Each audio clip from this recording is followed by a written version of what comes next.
जय हिंद साथियों, आप सभी का हार्दिक स्वागत है। तो आज हम एक ऐसे क्वेश्चन पे डिस्कस करने वाले हैं जो कि बिहार बोर्ड का चुनिंदा क्वेश्चन है और ये माना जाता है कि प्रत्येक वर्ष 7 नंबर का क्वेश्चन उस टॉपिक से फिक्स रहता है। और वो टॉपिक क्या है तो हम बताने जा रहे हैं आपको, ज़रा ध्यान से देखिएगा और समझिएगा। और जहाँ आपको समझ नहीं आएगा वहाँ आप हमको कमेंट कर सकते हैं, आपके कमेंट का रिप्लाई ज़रूर दिया जाएगा। तो टॉपिक ये है कि किसी भी संख्या को सिद्ध करने के लिए दे दिया जाता है कि वह सिद्ध कीजिए कि यह संख्या अपरिमेय संख्या है। जैसे क्वेश्चन आपको दिया जाता है कि सिद्ध करें कि √2 एक अपरिमेय संख्या है, √5 एक अपरिमेय संख्या है, √7, √11 इस प्रकार का क्वेश्चन दिया जाता है और बोला जाता है कि इसको सिद्ध करें कि यह एक अपरिमेय संख्या है। तो आज हम इसी टॉपिक पे चर्चा करने वाले हैं। और अगर आप इस टॉपिक को ध्यान से समझ गए, सीख गए, तो बिहार बोर्ड ही नहीं कहा जाए, विभिन्न प्रतियोगिता परीक्षाओं में ऐसा सवाल पूछा जाता है। तो चलिए आज हम अपने सवाल की ओर चलते हैं।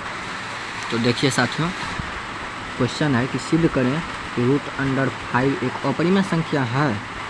ये मोस्ट वीवीआई क्वेश्चन है, इसमें आप लोग टिक आउट कर लीजिएगा कि यह एक मोस्ट वीवीआई क्वेश्चन है, ठीक है। इसको हल करेंगे तो इसमें एक चीज़ याद रखिएगा, अगर हमको अपरिमेय संख्या सिद्ध करने के लिए बोल रहा है तो हम लोग मानेंगे कि परिमेय संख्या है। अगर परिमेय संख्या सिद्ध करने के लिए बोलता तो हम लोग अपरिमेय संख्या मानते हैं। और क्यों मानते हैं इस पर भी हम लोग डिस्कस करेंगे। सिर्फ सीखने से नहीं होता, यानी कि रट लेने से नहीं होता, कॉन्सेप्ट को समझना है कि हम ऐसा क्यों मानते हैं, क्यों ऐसा करते हैं। देखिए साथियों, हम इसलिए ऐसा मानते हैं कि जैसे यहाँ सिद्ध करने के लिए दे रहा है कि √5 एक अपरिमेय संख्या है, तो हम अगर मान लेंगे कि यह चाहे हो कि नहीं हो, ये अलग दूर की बात है, हम वैसे जनरली मान लेंगे कि √5 एक परिमेय संख्या है। जब हम परिमेय संख्या मान लेंगे तो हम इसको परिमेय संख्या के रूल एंड रेगुलेशन पर चलेंगे और आगे चल कर के देखेंगे कि क्या हम तो यहाँ मान लिए हैं कि √5 एक परिमेय संख्या है, और आगे चल कर के हमको देखना है कि √5 क्या सच में परिमेय संख्या के रूल एंड रेगुलेशन को फॉलो करता है।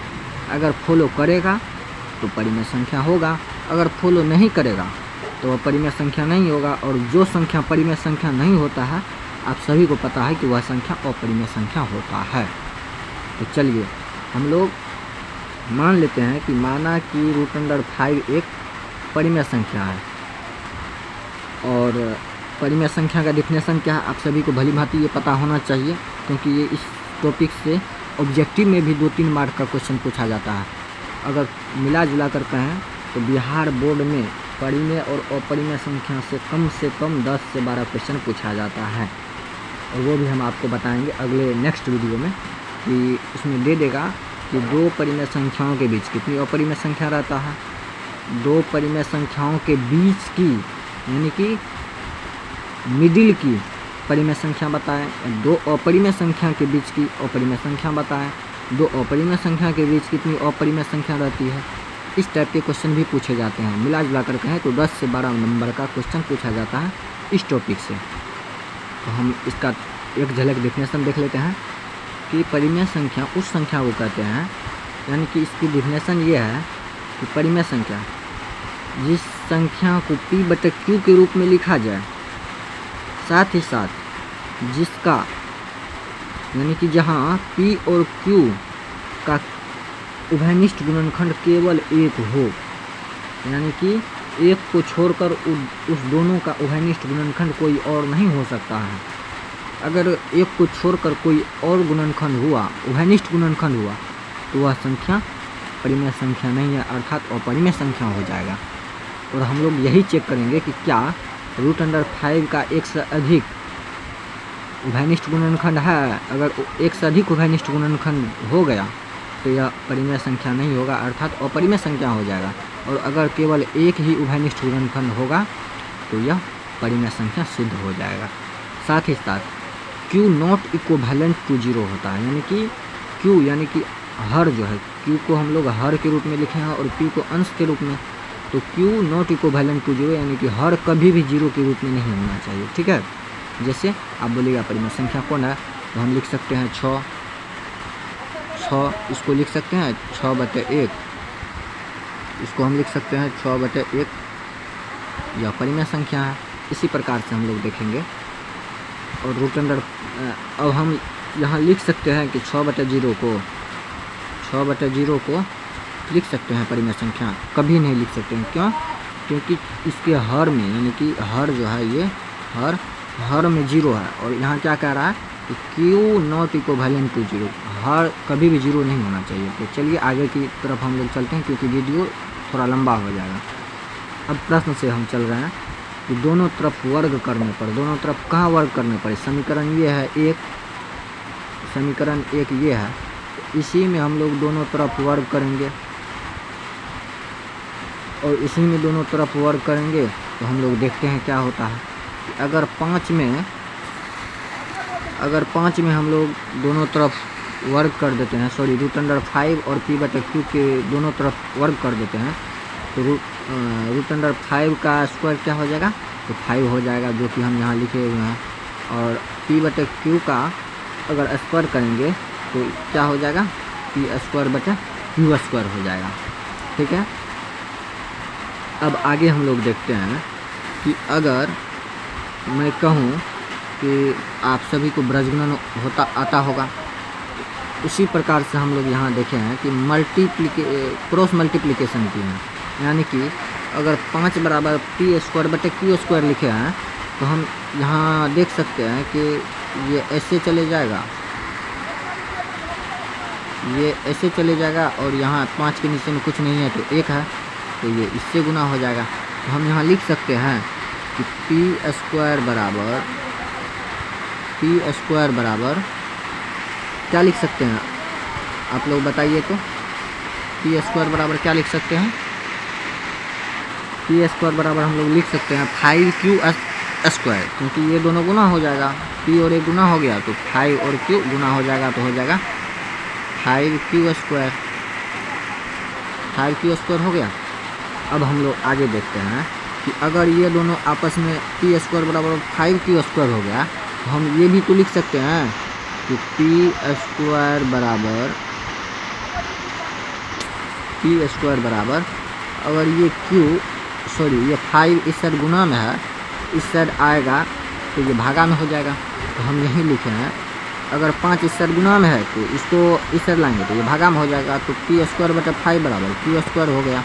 तो यही हम लोग लिखे हैं यहाँ डायरेक्ट, q² बराबर, इसको हम पहले लिख दिए हैं, q² बराबर p²/5, इसको समीकरण 2 मान लिए हैं। अब हम एक चीज़ आपसे पूछना चाहते हैं कि अगर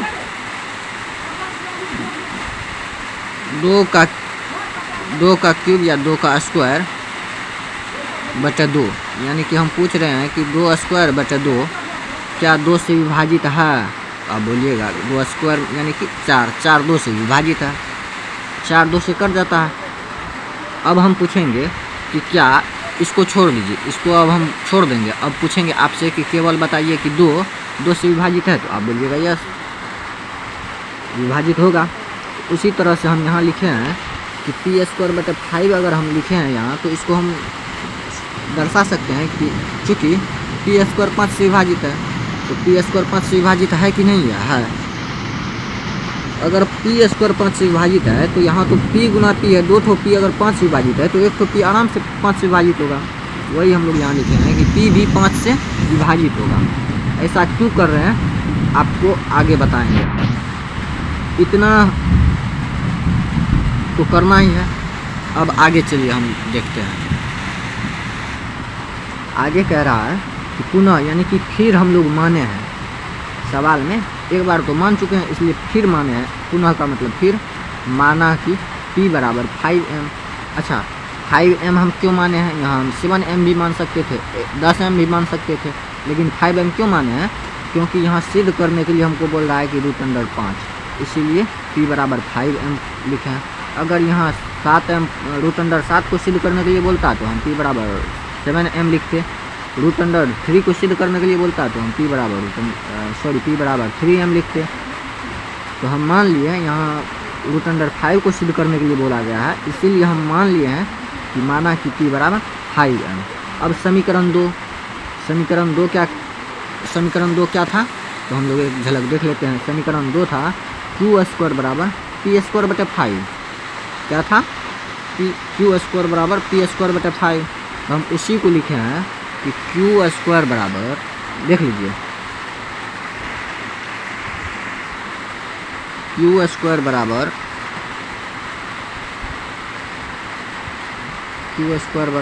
p² बटे 5। अगर इसको हम ये लिखे हैं तो हम p के जगह पर अगर 5m लिखेंगे तो क्या बताइए, 5m पे स्क्वायर आ जाएगा, निश्चित आएगा, क्योंकि p पे स्क्वायर है तो p के जगह हम सिर्फ 5m लिखे हैं तो 5m पे भी स्क्वायर आएगा। तो 5m पर अगर स्क्वायर आया, वही लिखे हैं यहाँ हम, अगर 5m पे स्क्वायर आ गया, 5 का स्क्वायर 25 और m का स्क्वायर m², तो 25m² बटा 5, इसको हम 5 से काट सकते हैं तो आ जाएगा 5m²। अब q² बराबर 5m², यहाँ 5m² प्राप्त हुआ हमको, इसलिए q² बराबर 5m²। अब इसीलिए q² बटे 5 बराबर m²। ये 5 इससे गुना में है, इसको हम इससे भाग में ले आए हैं, ठीक है, कोई दिक्कत नहीं।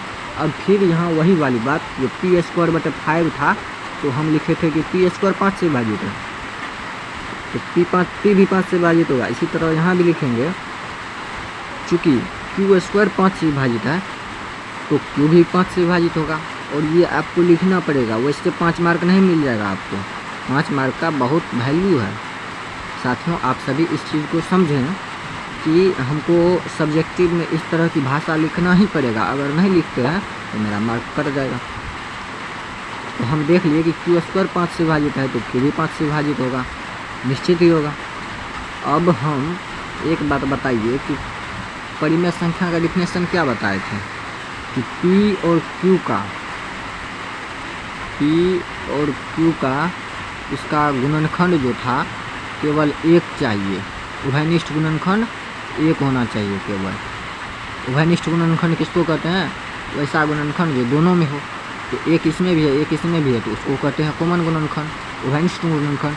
लेकिन आप यहाँ बताइए कि q² भी 5 से करता है और p² और p भी 5 से करता है, यानी कि अगर हम पूछें कि 9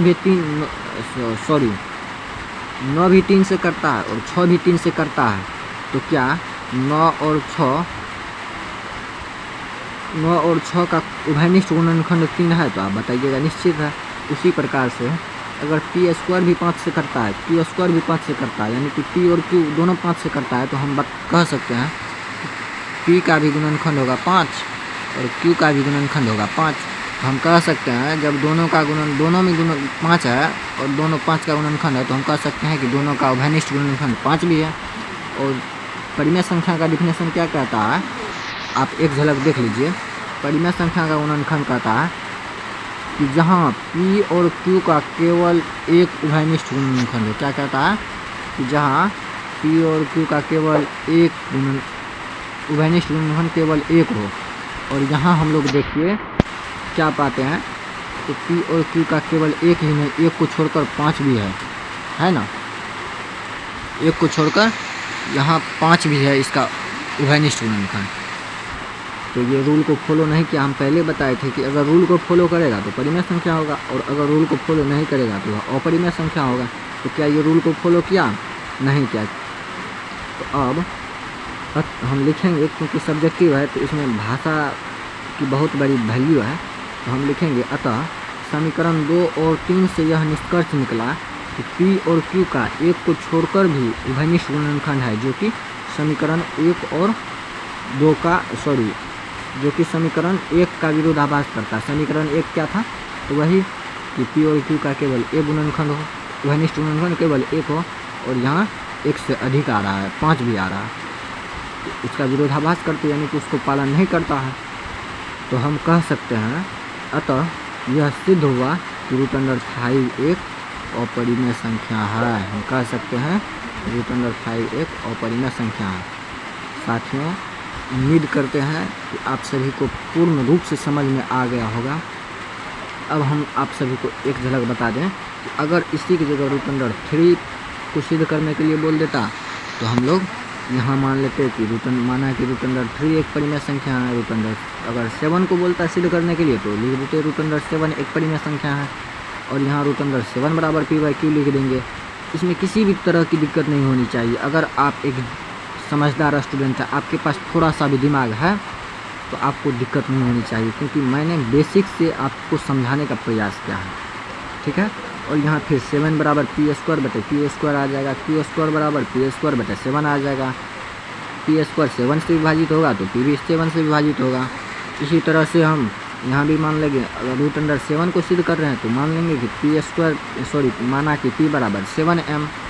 m की जगह आप कुछ भी मान सकते हैं, ऐसा नहीं है कि m आपको मानना ही पड़ेगा। हम m की जगह n भी मान सकते हैं, x भी मान सकते हैं, कुछ भी मान सकते हैं, लेकिन मानना वही है जो सवाल में दिया हुआ रहेगा, यानी कि जिसको सिद्ध करने के लिए बोलेगा उसी को मानना है। तो p बराबर मान लेंगे कि 7m, और समीकरण m में p की जगह उसका मान बैठा देंगे। फिर q² बराबर उतना m² आ जाएगा, और यहाँ फिर उसी तरह से हम लिखेंगे कि चूँकि q² 7 से विभाजित है तो q भी 7 से विभाजित होगा। यहाँ छूट गया है, 5 होगा यहाँ, तो आप लोग थोड़ा देख लीजिएगा, q भी 5 से विभाजित होगा, ठीक है। चाहूँगा मैं इसके लिए, यहाँ 5 होगा, यहाँ 5 छूट गया है। और उसी प्रकार से हम लोग फिर लिख देंगे, अतः समीकरण 1 और 2 का विरोधाभास करता है। समीकरण 2 और 3 से निष्कर्ष निकला कि p और q का एक को छोड़कर भी उभयनिष्ठ गुणनखंड है, जो कि समीकरण 1 का पालन नहीं करता है। अतः यह सिद्ध हुआ कि रूट अंडर 7 एक अपरिमेय संख्या है। तो आशा करते हैं कि आप सभी को समझ में आ गया होगा, और आपसे सिर्फ यही उम्मीद करेंगे कि आप इस वीडियो को ज़्यादा से ज़्यादा लाइक, शेयर और सब्सक्राइब